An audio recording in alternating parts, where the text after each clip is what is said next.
জয়গুরু। জয় আজকে আহ, আমাদের মধ্যে স্বামী কৃষ্ণানন্দ গিরিজিও এসছেন। দু তিনটে অধিবেশনে ওনাকে আমরা পাইনি। আজকে ঠাকুরের কৃপায় ওনার সঙ্গে প্রেমানন্দজির বাড়িতে উনি এসছেন, কষ্ট করে এসছেন আশ্রম ছেড়ে এইটাতে জয়েন করার জন্য। তার জন্য আমাদের প্রণাম নেবেন এবং অজস্র ধন্যবাদ যে আপনি এসছেন এখানে। শ্রদ্ধেয় কল্যাণদাও আছে আহ, জয় গুরু। আমাদের মধ্যে, ডক্টর কল্যাণ ভট্টাচার্য। মূলত ওনারাই স্বামীজি এবং কল্যাণদা বিশ্লেষণ করবেন। বাকি তা সবাই আমন্ত্রিত। তোমাদের হয় আপনাদের প্রশ্ন নতবা কমেন্ট যা আছে করতে পারো। তো আজকে আমরা আমাদের শ্রী গুরুদেব স্বামী সাধনানন্দ গিরিজির জন্মদিন কিছুদিন বাদেই আসছেন, কারণ আবির্ভাব তিথি অষ্টমী কালে। আহ সেই দিন আমাদের আশ্রমে এবং অন্যান্য আশ্রমে, স্বামীজির আশ্রমেও এটা পালন হয় এবং আলোচনা হয়, কারণ এটা ঠাকুর ভালোবাসতেন। এবং মূলত বিষয় যেটা আমাদের আশ্রমে বা যেখানে যে আলোচনা হয় সেটা হচ্ছে ঠাকুরের লীলা প্রসঙ্গ এবং ঠাকুর তার মানব জীবনে কাকে কি কৃপা করেছে সেই নিয়েই মূলত মূলত আলোচনা হয়। কিন্তু ঠাকুরের একটা বিরাট অঙ্গ, যেটা যেটা ঠাকুরের অবিচ্ছেদ্য অঙ্গ, সেটা হচ্ছে সাধনা এবং ঠাকুরের বই। তো আজকে আমরা ঠাকুরের বই নিয়ে আলোচনা করব, কারণ বই উনি ভালোবাসতেন। বইতে উনি ওনার ভাব লিখে গেছেন। ওনার একটি ডায়েরি আছে। তো আমি জানি না সেটা কবে, ওনার কৃপা হলে নিশ্চয়ই সেটাও ছাপা হবে আমাদের আশ্রম থেকে। তো আমরা ওনার বই নিয়ে আলোচনা করব। সব বই নিয়ে আলোচনা করব। মূলত সবাই ওনার আম, যোগ সাধন রহস্য এবং সদ্গুরু বাণীর সম্বন্ধে সবাই জানে। বই দুটো অনেকেই পড়েছে, প্রায় প্রায় সবাই পড়েছে, আমরাও আলোচনা করছি। কিন্তু ঠাকুরের আরো দুটি বই আছে, খুব মূল্যবান বই। একটি হচ্ছে শিবকালী তত্ত্ব ও আরেকটি হচ্ছে গুরু পূজা পদ্ধতি। তো আজকে আমরা যোগ সাধন রহস্য, ঠাকুরের বই, সদ্গুরু বাণী, ঠাকুরের ম্যাগাজিন, বিভিন্ন ম্যাগাজিনে লেখা সাধনে, এখন একটু আগে যেটা অনিন্দ পড়লো সেটা ওখানে লেখা। আমাদের সাধনেও ঠাকুর অনেক লেখা লিখেছেন।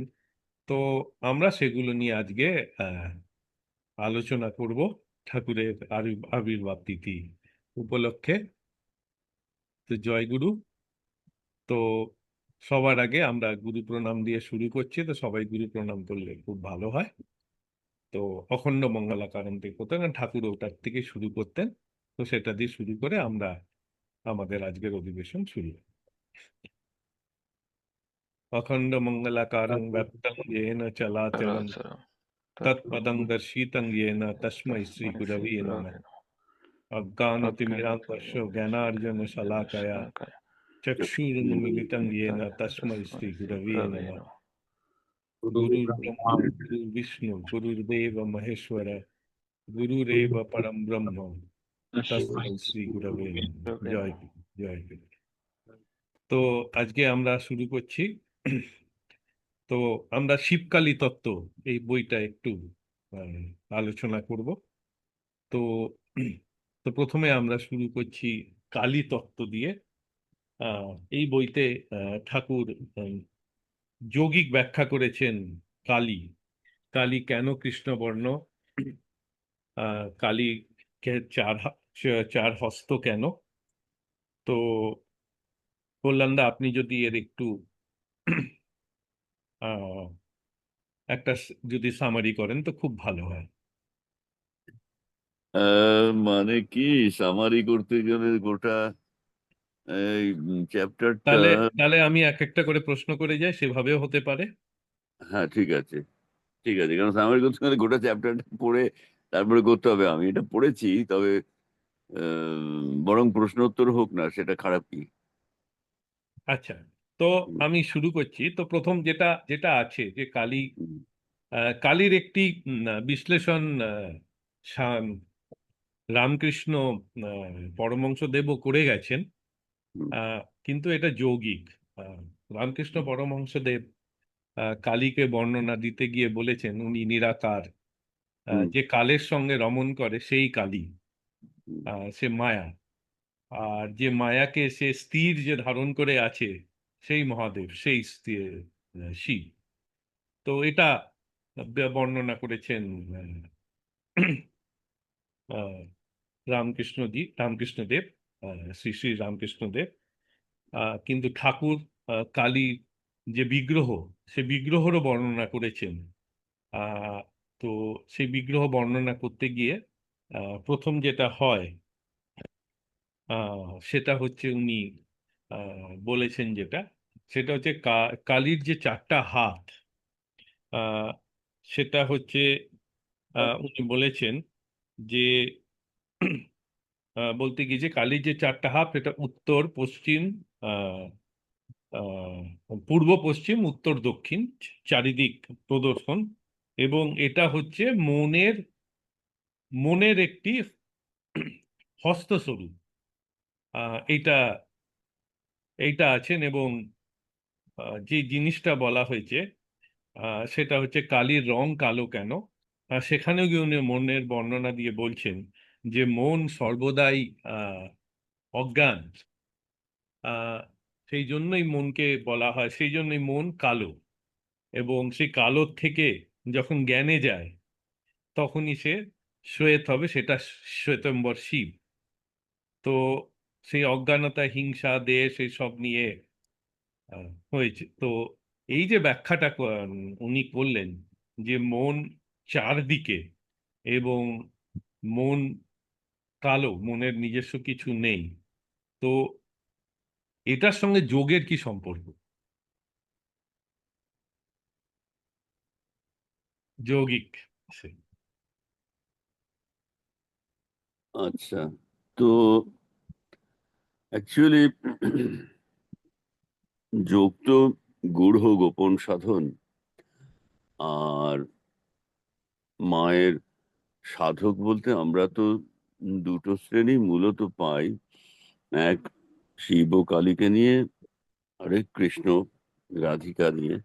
এই দুই সম্প্রদায় বাংলায় বিশেষ করে কালা আর কালী, এই দুজনকে নিয়েই আধ্যাত্মিক পরিমণ্ডল। যোগ তার মধ্যে আরো গভীরের কথা, এবং যোগীদের দৃষ্টিভঙ্গি সবকিছু, যোগীদের দৃষ্টির আলোকে সমস্ত কিছু নতুন ভাবে উদ্ভাসিত হয়। তমসা গূঢ় সলিলং, এই দিয়ে যে ঠাকুরের লেখা আছে। তো তাই তো যখন সৃষ্টির আদিতে সে সমস্ত পৃথিবী তো তখন সেই অন্ধকারেই নিমজ্জিত ছিল। আর সেই সেই সময়ও যিনি ছিলেন একমাত্র আদ্যাশক্তি, আদি শক্তি, আদিতম শক্তি, এই জন্য তো মায়ের আরেক নাম আদ্যাশক্তি। তো সেই তার অন্ধকারের বর্ণটাই তার শরীরে আমরা পেয়েছি। আর এই যে চারি হস্ত, চারটে দিক, শুধু তাই নয়, ঠাকুর এরকম লেখাও এখানে লিখেছেন, মা কেন বস্ত্রবিহীনা, মায়ের কোনো পরিধানে কিছু নেই। কেন নেই? বলছে আসলে, এটা নজরুল অবশ্য খুব সুন্দরভাবে গান গেয়েছেন, গানে বলেছেন, বিশ্বে মায়ের রূপ ধরে না, মা আমার তাই দিক বসন। বড় সুন্দর ভাবনা। তো সেটাই, যে তিনি তো সবকিছু ব্যপ্ত হয়ে আছেন, তাকে আবার কোন বস্ত্র দিয়ে কি দিয়ে আবৃত করবে তুমি? তিনি তো সব কিছুকে ঘিরে সবকিছুর মধ্যে আবৃত করে রয়েছেন। তো আরেকজন সাধকের লেখায় পড়েছিলাম, বললো যে তিনি তো বিশ্ব প্রসবিনী। তিনি, এরকম আছে অবশ্য তন্ত্র সাহিত্যে, যে নিত্য নতুন এক একটা বিশ্ব সৃষ্টি হচ্ছে, ধ্বংস হচ্ছে। গ্যালাক্সির সেই সেই ব্লু ডোয়ার্ফ, হোয়াইট ডোয়ার্ফ, আর ওই যেগুলো সব হকিন্সের কথা আছে, মহাবিশ্বের মহাকাশে যেগুলো হচ্ছে, যে ব্ল্যাক, মানে ডার্ক, এক একটা গ্রহ নক্ষত্র শেষ হয়ে যাচ্ছে, আবার এক একটা সৃষ্টি হচ্ছে। মা তো এরকম তন্ত্রে এরকম বলা আছে, মা প্রতিনিয়ত এক একটা বিশ্ব প্রসব করছেন, এক একটা বিশ্ব বিলীন হচ্ছে। তো বলছে যে প্রসবের সময়ে মা কেমন ছিলেন। যে কোনো পার্থিব জগতের মায়েরা যখন সন্তান প্রসব করেন তখন কি বস্ত্রাবৃত থাকেন? তো তিনি তো থাকেন না। সেই মা তো এক একটা বিশ্ব প্রসব করছেন মুহুর্মুহু। কাজেই বস্ত্র তার কাছে কোনো ব্যাপারই নয়, ভূমিকাই নেই। তো এই ধরনের ব্যাখ্যা আছে যোগের, যেটা যে সেই আমরা যে জ্যোতিরূপ দেখি তার, সেই তার মাঝের কৃষ্ণবর্ণ, চারপাশের উজ্জ্বল শিব, আর ওই অর্ধনারীশ্বর তত্ত্বের বর্ণনায় কেউ কেউ এরকমটাও লিখেছেন যে এই জ্যোতিটা উজ্জ্বল জ্যোতি, তার অভ্যন্তরে কৃষ্ণ গহ্বর। তো সেটা কেউ কেউ বলছেন এটা মা আর শিব, কারণ সহস্রারে সম্মিলন হয়ে আছে যুগনধ্র। তো যোগের দৃষ্টিতে এগুলো এইরকম, বিশ্বের দৃষ্টিতে যেটা একরকম, যোগীর দৃষ্টিতে সেটা আরো গভীর, গূঢ়, গোপন। তো সেইটারই রহস্য উদ্ভাসিত এইভাবে সাধকেরা করার প্রয়াস পেয়েছেন। তার বর্ণ যে কারণে কৃষ্ণময়, তার চারিহস্ত, তিনি বসনবিহীন, এই সমস্ত কিছুরই ভক্তের চোখে, সন্তানের চোখে সে আরেক রকম। তো ঠাকুর এভাবেই তো হুম। আমাদেরকে বিভিন্ন সময় বলেছেন, তো আর এই বইয়েও সেই আভাসটাই দেওয়া হুম, আছে। হুম। হ্যাঁ, সেরকম ভাবেই আছে। তো এর পরেরটা আমি একটু স্বামীজির কাছে যাব। হুম। তো স্বামীজি তারপরেই না ঠাকুর লিখছেন যে মা উলঙ্গিনী কেন। তো তাতে উনি লিখছেন যে মনের কোনো নির্দিষ্ট আয়াব নেই, আর মন কোনো রং বিশিষ্ট অর্থাৎ লাল সাদা নীল ভাবে তাহা বর্ণনা করা যায় না। অথচ এই মন ব্রহ্মাণ্ডে স্বাধীনভাবে বিচরণ করিতেছে।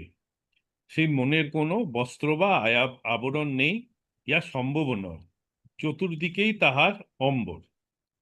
এই জন্য কালীমায়ের অপর নাম দিগম্বরী। এবং তারপরে আহ ঠাকুর লিখছেন মা কালী ত্রিনেত্র কেন।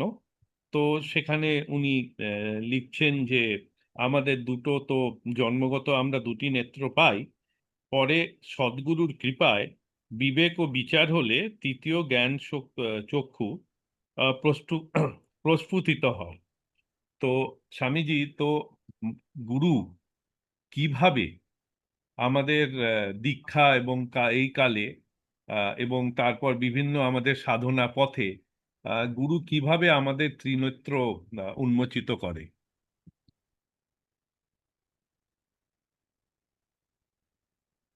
আচ্ছা, জয় গুরু।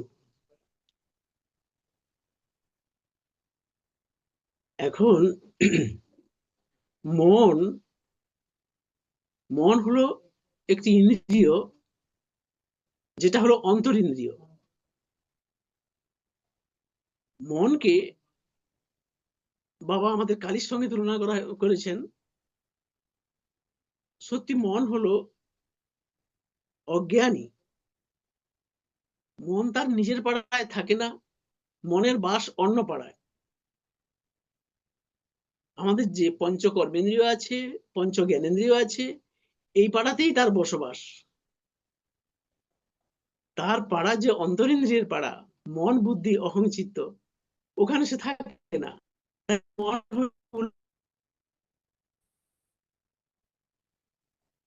তার কোনো লজ্জা, কোনো বিচার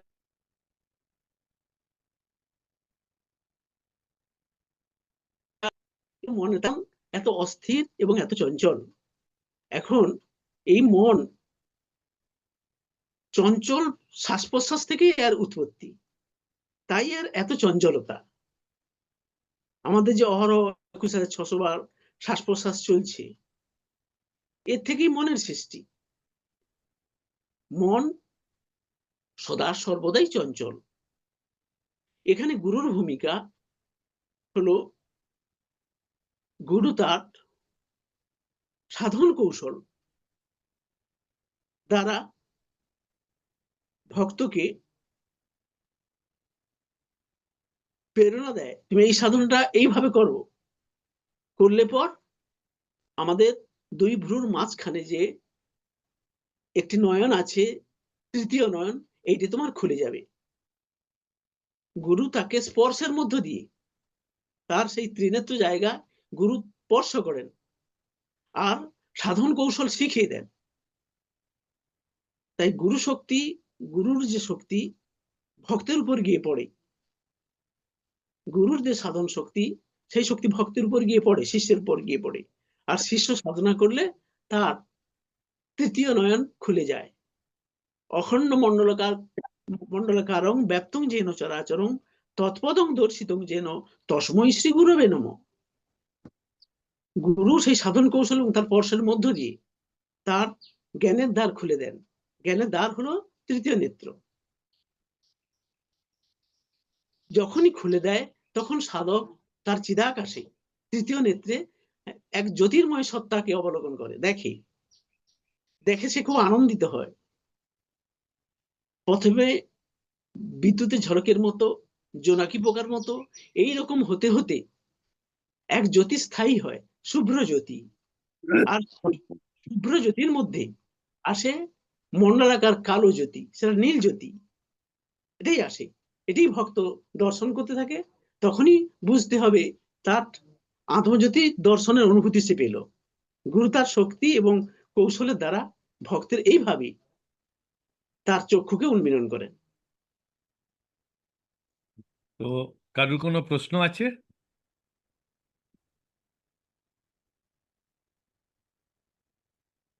তা নাহলে আমরা এগিয়ে আমার যাব। আমার আমার একটা প্রশ্ন আছে। জয়গুরু আর কৃষ্ণানন্দজিকে প্রণাম জানাই। আমি দেবজিৎ। আমার জানি না এটা এই প্রশ্নটাই কন্টেস্টের মধ্যে আছে কিনা, কিন্তু আমার হঠাৎ করে মনে আসলো যে আমরা শিব বা দুর্গা বা কালীর ত্রিনেত্র জানি, ওনাদের ত্রিনেত্র আছে, কিন্তু নারায়ণ, বিষ্ণু, কৃষ্ণ এদের কেন ওনাদেরও এই জ্ঞান চক্ষু খুলে আছে, তাও ওটা সেইভাবে দেখানো হয় না কেন? একটু জোরে বলবে লাস্ট। হ্যাঁ, আচ্ছা, হ্যাঁ, ওই মানে আহ, তো শিব, কালী, দুর্গা তাদের ত্রিনেত্রটা আমরা দেখতে পাই, ওইভাবে ওনাদের আহ, এই সৃষ্টিতে প্রকাশ করা হয়েছে। কিন্তু বিষ্ণু, নারায়ণ, কৃষ্ণ আহ, আমরা জানি যে এনাদেরও জ্ঞান চক্ষু খোলা আছে, কিন্তু সেইভাবে কেন ওনাদের কায়াটাকে প্রকাশ করা হয়নি? হ্যাঁ, তো অন্যান্য শোনা গেল? দেবদেবীর কেন প্রকাশ করা হয়নি, এটাই তো বলতে চাইছো? হ্যাঁ, হ্যাঁ। হ্যাঁ, তো তো স্বামীজি এটার যদি আপনি উত্তর দেন, যে শুধু আমরা কৃষ্ণকে তো অবভিয়াস বলা হয়, শিব, কালী, দুর্গা, কৃষ্ণের ত্রিনেত্রর কথা কেন বলি, লক্ষ্মী, সরস্বতী, গণেশ, এদের কেন, অন্যান্য দেবদেবীদের কেন বলি না? বিষ্ণু নেই, হ্যাঁ। এখন স্রষ্টা তার সৃষ্টির আলোকে যে সৃষ্টি করেছেন, প্রত্যেকেরই একটা অন্তঃচক্ষু বা জ্ঞান চক্ষু রয়েছে। সেই রকম এই দেবতা এবং দেবী এদেরও জ্ঞান চক্ষু রয়েছে। বিশেষভাবে কালী এবং শিবের মধ্য দিয়ে এদের প্রকাশ, আমার যেটা মনে হয় প্রকাশ ঘটানোর কারণ হলো, হ্যাঁ, যে ব্রহ্মের যে সৃষ্টি ইচ্ছা, ব্রহ্মের যে সৃষ্টি ইচ্ছা, ব্রহ্ম তো আগে নির্গুণ নিরাকার ছিল, তার যে সৃষ্টি ইচ্ছা, সো কামায় তো বহু সম্পর্যায়, আমি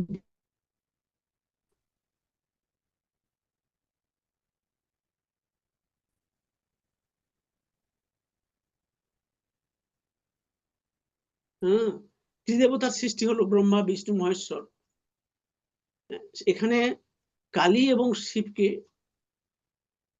মনে হয় যেটা দেখানো হলেও তাদেরও অন্তঃচক্ষু রয়েছে।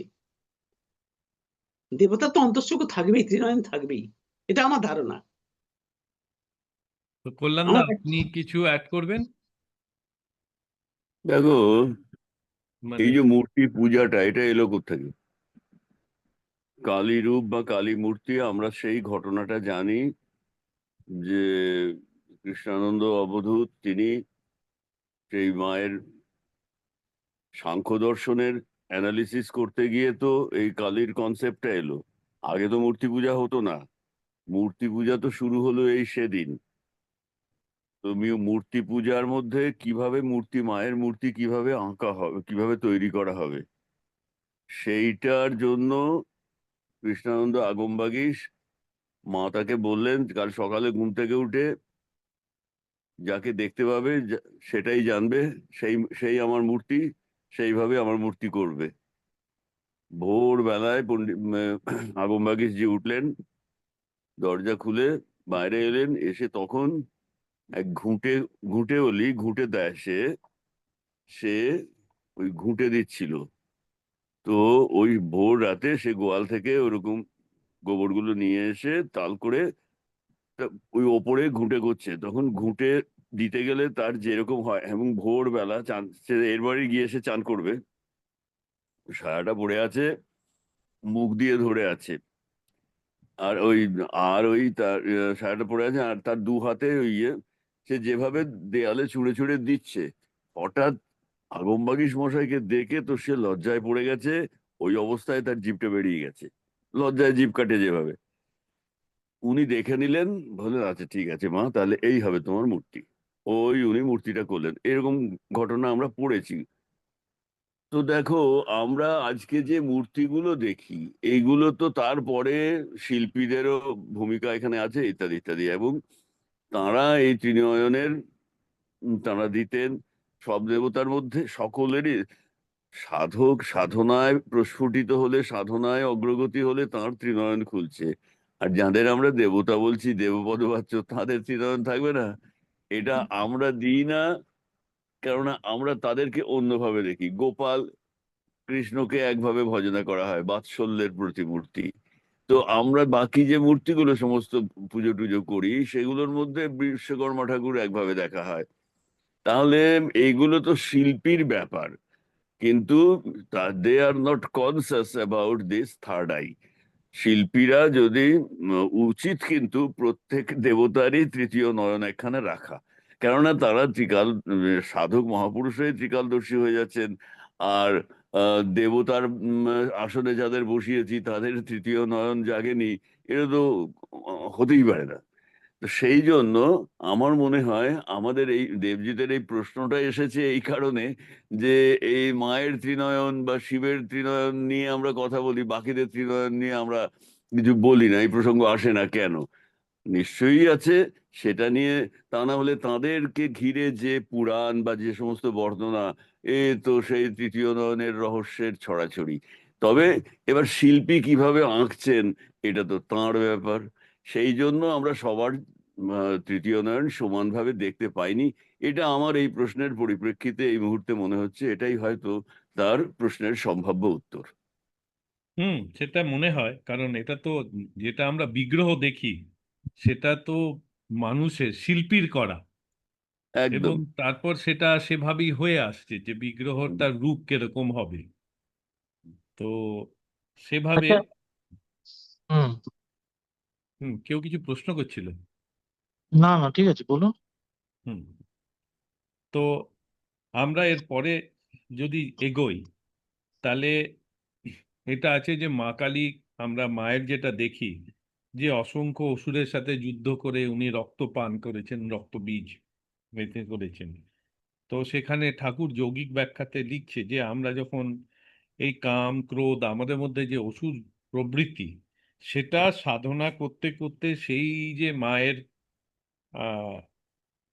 মায়ের আশীর্বাদ বা যে গুরুর আশীর্বাদ থেকে সেই অসুর বৃত্তিটা কেটে যায়, এবং সেই জন্য তিনি অসি দ্বারা গুরু, কারণ এখানে মা তো গুরুরূপীয় মা। তো সেই অসি দ্বারা সেটাকে উনি ছেদন করেন, সেটাকে উনি বধ করেন, এবং আমরা যারা রূপ তারা সেখান থেকে আমরা মুক্ত হই। এবং আহ এবং সেখানে ঠাকুর বলছেন যে কালীর হাতে মুন্ড মুন্ড এবং গলায় মুন্ডমালা রয়েছে কেন, এবং কোমরে তার কটিবদ্ধ হয়েছে কেন। তার গভীর অর্থে ঠাকুর লিখছেন যে মানুষ বিষয় শক্তি ত্যাগ করিতে না পারিয়া সে বিষয় অঙ্গের আবরণ করিয়া রাখে। সে আমরা ভাবি ঘর, এবং সদ্গুরু বাণীতেও ঠাকুর লিখেছেন যে বাড়ি ঘর স্ত্রী পুত্র এর দ্বারাই পরিবেষ্টিত হয়ে থাকি, এবং সেখানে ঠাকুর লিখছেন যে আত্মার দ্বারাই আত্মীয়তা হয়। তো সেইটার কথা বলছেন। এবং পরে যেটা খুব সেটা হচ্ছে, এবং তার বিভিন্ন বিভিন্ন ভাব এবং বিভিন্ন বিভিন্ন ভাষায় বিভিন্ন বিভিন্ন ব্যাখ্যা আছে। তো সেটা হচ্ছে যে কালী জিহ্বার কেন কামড় দিচ্ছেন।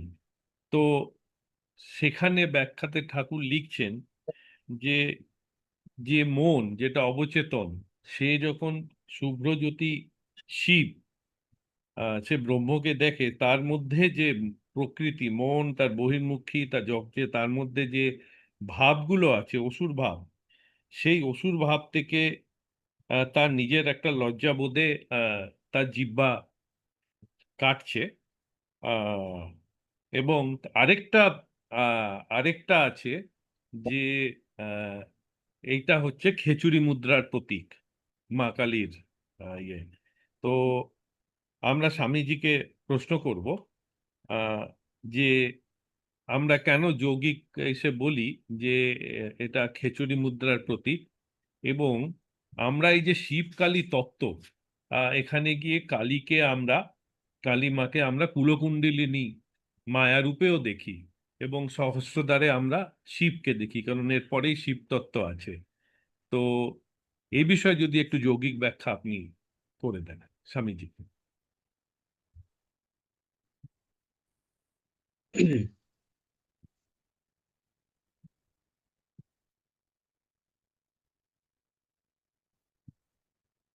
যা আছে আমার এই দেহ ভাণ্ডে, আমাদের দেহের মধ্যে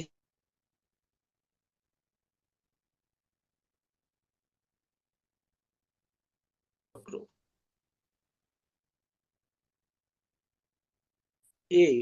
যেটাকে আমরা আত্মা বলছি,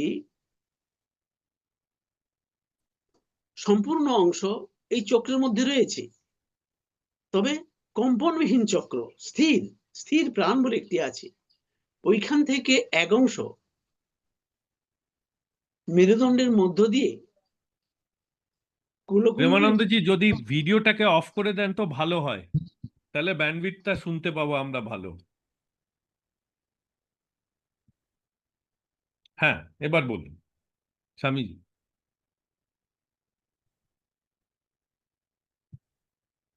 আপনি মিউট করে দিয়েছেন ইয়েটা স্পিকারটাকে মিউট করেছেন, স্পিকারের মিউটটা খুলে দিন। হ্যাঁ হ্যাঁ স্বামীজি আপনি বলুন।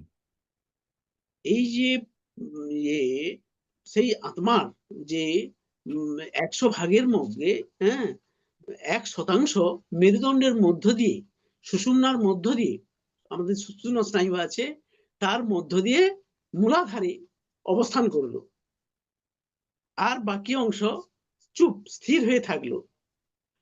আর এই মূলাধারের যে এক অংশটি থাকলো, বা 16 কলার 1 কলা থাকলো, ওইটি হলো প্রকৃতি শক্তি। আমরা দু চোখে যা কিছু দেখছি, গাছপালা, বাড়ি ঘর, জল, যা কিছু দেখছি, সবই সেই এক কলারই প্রকাশ মাত্র। তাই কুলকুণ্ডলিনী শক্তিকে চঞ্চলা প্রকৃতি শক্তি বলা হয়। উনি প্রকৃত মায়া। সেই কুলকুণ্ডলিনীকে রাধিকা শক্তি বলা হয়, কালিকা শক্তি বলা হয়, কুলকুণ্ডলিনী শক্তি বলা হয়, সেই এক অংশ মাত্র। এইবার আমরা খেচুরির দ্বারা, ওঙ্কার প্রাণায়ামের দ্বারা যদি এই এক অংশ মাতৃশক্তিকে, প্রকৃতি শক্তিকে সাধন কৌশল প্রয়োগে মূলাধার থেকে তাকে স্মরণ করে যদি আমরা কুটস্থে নিয়ে যাই, কুটস্থে নিয়ে গেলে পর মা কুলকুণ্ডলিনী চঞ্চলা প্রাণ শক্তি, ওই যে 99% যে স্থির প্রাণ, ওর সঙ্গে মিশে যায়। মিশে গেলেই তখনই আমাদের জ্ঞান হয়। এখানে খেচুরি মুদ্রার খুবই প্রয়োজন। খেচুরি মুদ্রা আমাদের মনস্থির করতে খুব দরকার। তাছাড়া সমস্ত প্রাণায়াম তো খিচুড়ি করেই করতে হয়, একমাত্র প্রথম প্রাণায়াম ছাড়া দ্বিতীয়, তৃতীয়, চতুর্থ সবই খিচুড়ি করে করতে হয়। খিচুড়ির একটা বড় ভূমিকা রয়েছে, কি না মনকে কেন্দ্রীয়করণ করতে সাহায্য করে, তার সঙ্গে ক্রিয়া। এটাই তো হলো এর ব্যাখ্যা।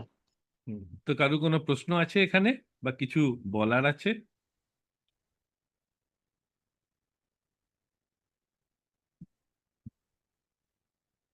হ্যাঁ, এটা কি বললেন যেন, জিভটা যে আহ, কেটে কাটা থাকে, মানে কেটে রেখেছে নাকি, ওটা যৌগিক ব্যাখ্যাটা কি? হ্যাঁ, স্বামীজি। এখন এর যৌখিক ব্যাখ্যা হতে পারে যে মন তো উলঙ্গ, তার কোনো লাজ লজ্জা কিছুই থাকে না, লজ্জাবিহীন। সেই মন যখন স্থির হলো, তার জ্ঞান হলো, তখনই দেখলো যে হ্যাঁ, সে তো স্বামীর বক্ষে পা দিয়ে আছে।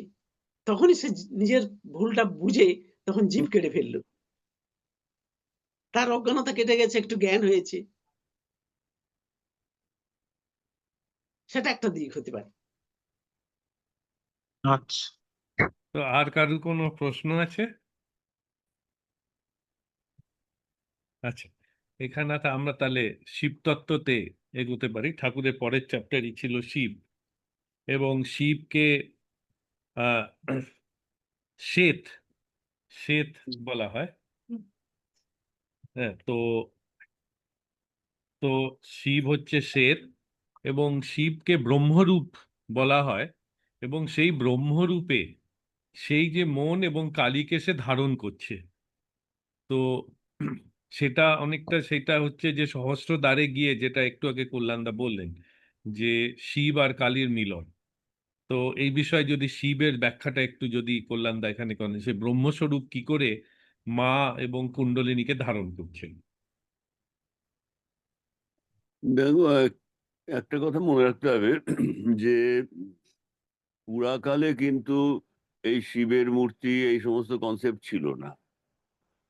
সাধকানাং হিতার্থায় ব্রহ্মণ রূপকল্পনা, এরকম একটা কথা আছে। ঠাকুর এটা এখানে লিখেছেন, এই বইটার মধ্যে এই কথাটা আছে। তো অ্যাকচুয়ালি তখন শিবের পূজা হতো ওই শিবলিঙ্গে, মায়ের পূজাও ওই এতে হতো, এবং নারায়ণের পুজো শালগ্রামে হতো। কাজেই এই আজকের যে রূপ রূপ নিয়ে যে কথা বলা, এগুলো কিন্তু পরবর্তীকালে আমাদের জন্য একটা গল্প ঠাকুর খুব ভালোবাসতেন। গল্পটা আমি পড়েছিলাম কোনো একটা সাউথ ইন্ডিয়ান কোনো এতে। ঠাকুরের খুব পছন্দের গল্প ছিল এটা। তো সেইটা আমাকে বলতেন, মাঝে মাঝে বলতেন যে গোলাম গল্পটা বল। তো জিনিসটা ছিল যে অদ্বৈতবাদী জনৈক সাধক, রামানুজের লাইনের, সেই রামানন্দ হতে পারেন বা রামানুজ হিমসেলফই হতে পারেন। বহুদিন আগে পড়েছি, আজকে আমি অত পড়ে দেখলে বলতে পারবো। তো এরকম তিনি, সে যুগে তো তর্কযুদ্ধ হতো, তো তাঁর কাছে এলেন আরেকজন তার্কিক। ইনি তো রামানুজ, এরা তো দ্বৈতবাদী, এরা ঈশ্বর জগৎ সবগুলোকেই মানছেন, লীলাও সত্য আর ব্রহ্মও সত্য। শঙ্করাচার্য যে ব্রহ্ম সত্য আর জগৎ মিথ্যা ওনারা বলছেন না, জগৎটাও সত্য বলছেন। এবারে কথা হলো, সেই মহাপুরুষ তিনি এসে বললেন যে আমি আপনার সঙ্গে অদ্বৈতবাদ নিয়ে তর্ক করব। উনি বলেন কোনো অসুবিধে নেই, কিন্তু আমি তো এই মুহূর্তে আহ্নিক করছি, আপনি একটু যদি আমাকে সময় দেন। বলে হ্যাঁ হ্যাঁ, আপনি আহ্নিক তো সেরে নেবেন নিশ্চয়ই। তো সেই রামানুজি বললেন যে আপনি বরং একটা কাজ করুন না, আমি এরপরে একটু হোম করব, আপনি একটু আগুন নিয়ে আসুন, আমি ততক্ষণ এগুলো সেরে নিই। তো ওনারও হয়ে গেল। তারপরে সেই সাধু বাবা তিনি একটা শুকনো কাঠে করে এরকম আগুন নিয়ে এলেন।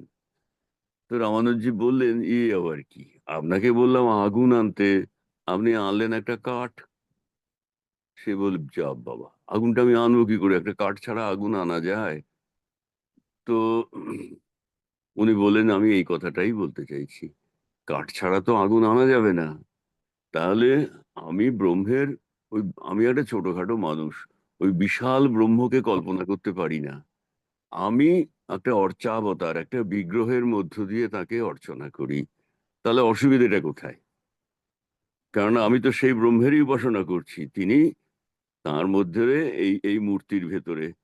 তো এই ছিল গল্প। আমি বলছিলাম যে আমাদের আমাদের সাধনায় সেটা গুরুর মধ্যে কল্পনা করা, গুরুর মধ্যেই সেই কল্পনা। এবং আমার ঠাকুর কিন্তু সেই ভাবনাটাকে মান্যতা দিলেন।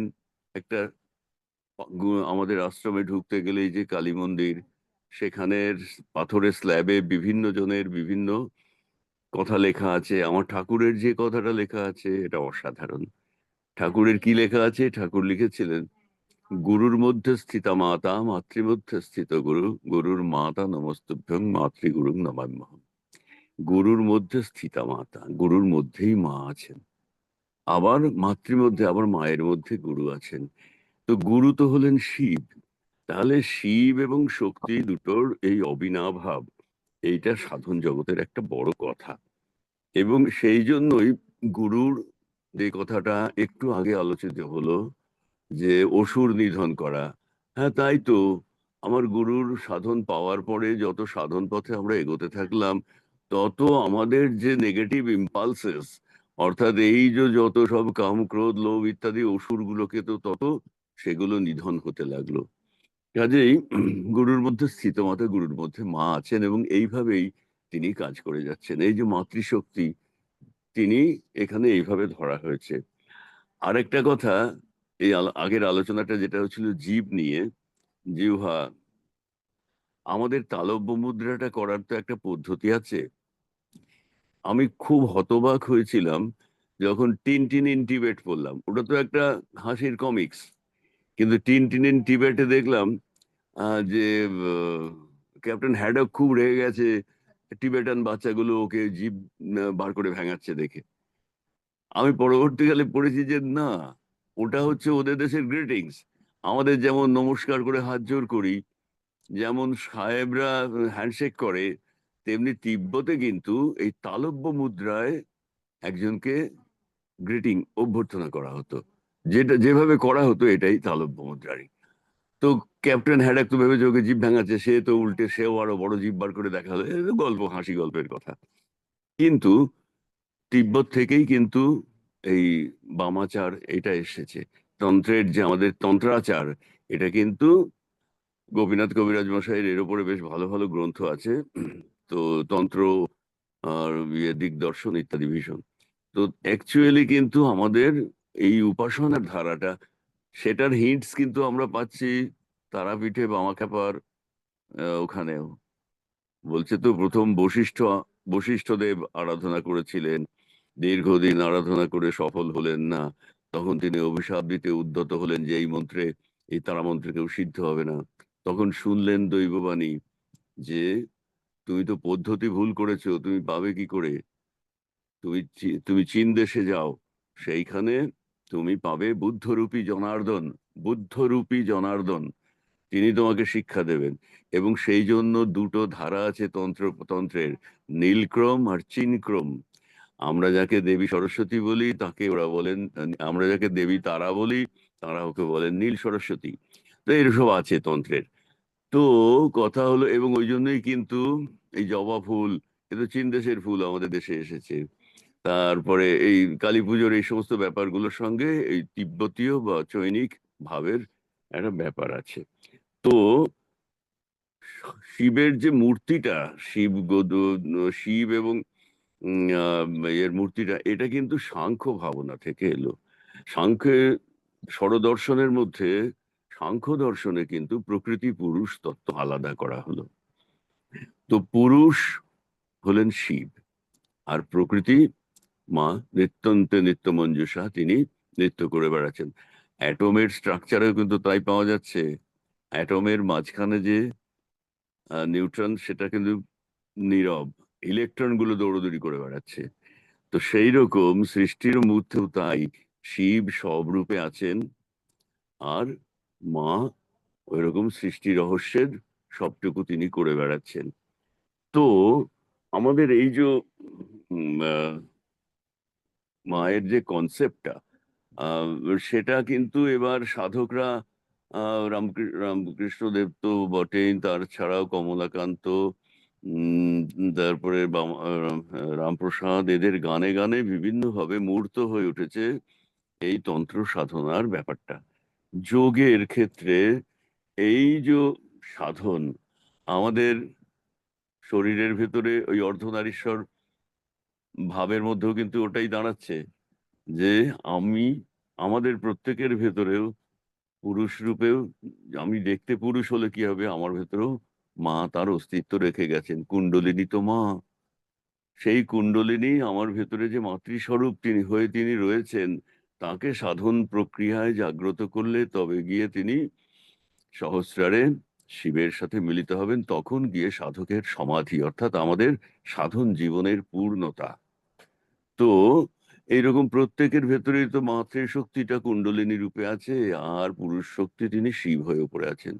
গুরুদেব যখন সেই চৈতন্যটা জাগ্রত করে দিলেন, আহ, তারপর থেকে ক্রিয়ার কৌশল শিখিয়ে দিলেন, তারপরে সেই পদ্ধতি দিয়ে করতে করতে আমরা জগৎ একটা উন্মোচিত হলো একটা অজানা জগৎ, সেই সাধনার জগৎ, যেখানে মায়ের এক রূপ আর শিবেরও আরেক রূপ, এবং সাধক আত্মহারা হয়ে যান সেই জ্যোতিরূপার মধ্যে দিয়ে। তো এইটাই তো হলো সংক্ষেপে। আমি কি তোমার প্রশ্নের উত্তরটা দিলাম, না আমি নিজের ভাবে বলে গেলাম? বিশ্বনাথ, হ্যালো। হ্যাঁ স্যার, হ্যাঁ, এই হ্যাঁ, নিশ্চয়ই নিশ্চয়ই। আর যেহেতু আপনি এখানে অর্ধনারীশ্বর তত্ত্বটাকে নিয়ে এলেন, তো ঠাকুরের এই বইতে একটি অধ্যায় আছে অর্ধনারীশ্বর তত্ত্ব। এবং ঠাকুর সাধন ম্যাগাজিন, যেটা আমাদের আশ্রম থেকে বেরোতো, 2016 প্রথম ফার্স্ট মার্চের যে এডিশন, সেখানে ঠাকুর আহ, অর্ধনারীশ্বর তত্ত্ব সম্বন্ধে আহ, লিখেছেন। তো সেখানে ঠাকুর লিখতে গিয়ে আহ, ঠাকুর লিখছেন, এই প্রশ্নটা আমি স্বামীজিকে করব। আহ, আহ, অর্ধ আহ, সেখানে উনি লিখছেন, আহ, আমি যেটা যে- একটু পড়ছি, আমি পড়ে তারপর আমি এর ব্যাখ্যা আমি এর থেকে, স্বামীজির থেকে চাইবো। তো আমি যেটা পড়ছি সেটা হচ্ছে ম্যাগাজিনে যেটা ঠাকুর লিখেছেন, অর্ধনারীশ্বর তত্ত্ব সম্বন্ধে যোগ ও সাধনার গূঢ় রহস্যের কথা বলিতেছি। এই রহস্য ভেদ করিতে গেলে মানব দেহস্থ যে ষটচক্র আছে তৎ সম্বন্ধে সামগ্রীরূপে জ্ঞাত হওয়া প্রয়োজন, যেটা আমরা আলোচনা করলাম। শরীরস্থ এই ষটচক্রই প্রাণক্রিয়া করিতে হইবে। গুরু উপদেশ অনুসারে আসনে বসিয়া মূলাধারে সুপ্ত সূক্ষ্ম প্রাণকে মনের সহিত ঊর্ধ্বগতি যুক্ত করিতে হইবে। তো সেটা হচ্ছে মা কালী এবং শিব। তো মূলাধারে শিব, সহস্রধারে, সরি, মূলাধারে মা কালী এবং সহস্রধারে শিব। সূক্ষ্ম প্রাণ ও মন আজ্ঞাচক্র স্থিত কুটস্থকে লক্ষ্য করিয়া ধীরে ধীরে উঠিবার সময় প্রত্যেক চক্ররূপ শক্তির কেন্দ্রগুলিকে স্পর্শ করিতে হয়। ইহাই হলো পুরকের রহস্য। রেচকের সময় তাই করণীয়। এইরূপ ক্রিয়া করিতে করিতে সাধক যখন কুটস্থে থাকেন তখন তিনি শিব হইয়া যান। তো এবং তাহার চতুর্দিক হইতে সকল অনুভব পদ নির্গিত নির্গত হইতে থাকে, এবং তাহা ইন্দ্রসম্য সাধনার বলে অল্প অল্প করিয়া খুলিতে থাকে, এবং সাধক ক্রমে জ্ঞানের বিকাশ ঘটিতে থাকে। প্রাণবায়ুর দ্বারা মূলাধার স্থিত কুলকুণ্ডলিনীকে উঠিত করিলেই উঠস্থে স্বয়ংভূ লিঙ্গ দৃষ্টিতে কোটি সূর্যসম প্রভা সাধক দেখিতে পারেন। তখন সাধক বোধ হইতে থাকে আমি শিব। কুটস্থের মধ্যে উত্তম পুরুষকে দেখা যায়, ইহাই ধ্রুব সত্য। প্রাণায়ামের দ্বারা প্রাণাপানের গতি স্থির হইয়া যায়। ঊর্ধ্ব শক্তি প্রাণবায়ু যখন অধশক্তি অপানবায়ুর সহিত মিলিয়া তখন সুষমনা বা মধ্যশক্তিতে জাগ্রত হইয়া পরমপ্রদ প্রাপ্ত হওয়া যায়। তাৎপর্য এই যে হৃদয় হইতে মস্তক পর্যন্ত যে বায়ু, তাকে প্রাণবায়ু বলা হয়। ইহার নাম ইরা। পিঙ্গলার গতি অধোদেশে, ইহাই আপন বায়ু। এই অধ ঊর্ধ্বর মধ্যে সমান বায়ু, তাহাই সুষমনা। নাভিতে ইহার স্থিতি, ইনি অগ্নিরূপা। এই অগ্নি যখন কণ্ঠ হইতে মস্তক পর্যন্ত থাকে, তখন তা ব্রহ্মাগ্নি ও স্বপ্রকাশ স্বরূপ। নাভিতে এই 3 বায়ু এক হইয়া হৃদয় পর্যন্ত স্থির থাকে। এইরূপ স্থির থাকিয়া প্রাণাপান গতিও স্থির হইয়া যায়। ইহাই ক্রিয়ার পরাবস্থা। ক্রিয়াবান সাধক ইহা অবগত আছেন। তো স্বামীজি এখানে যে প্রথম প্রশ্ন যেটা ঠাকুর লিখলেন অর্ধনারীশ্বর তত্ত্বে, যেটা একটু আগে কল্যাণদা বলল, তো যখন প্রাণবায়ু সহস্রদ্বারে গিয়া মিলিত হয়, তখন সাধক আমি শিব, তো সে শিব রূপে কেন নিজেকে দেখে, সে কালী রূপে কেন দেখে না? তো এটা হচ্ছে প্রথম প্রশ্ন।